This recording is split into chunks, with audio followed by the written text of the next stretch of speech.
هلو گایز، خوش اومد به یه ویدیو دیگه از کانال خودتون، کانال اوور گیم. امروز میخوایم بریم سراغ گان‌های آپگریدی و لباس‌های قدیمی که اونها رو توی مدیک فورج بعدی خواهیم داشت و مهمتر از اون گان جعبه طلایی بعدی. اگه از این سبک محتوا خوشتون میاد خوشحال میشم ویدیو رو لایک کنید، کانال رو ساب کنید و ویدیو برای دوستاتون به اشتراک بگذارید. بی معطلی میریم سراغ ادامه ویدیو. برو بریم. Let's go. So then when I'm finished, I'm all about my business and ready to save the world. I'm on my way. خب دوستان، اینم از گان ها و لباس هایی که اونها رو قراره در مدیک فورج بعدی داشته باشیم که خودتون توی ویدیو مشاهده میکنید.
این هم یک تصویر لو رفته از لباس آپگریدی بعدی که قراره در آپدیت 2.9 وارد بازی بشه.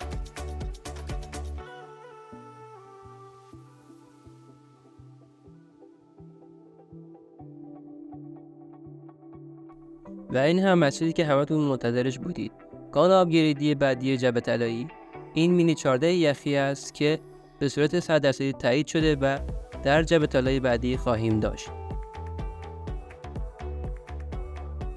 خیلی ممنون که تا انتهای ویدیو با ما بودید. تا ویدیوی دوباره.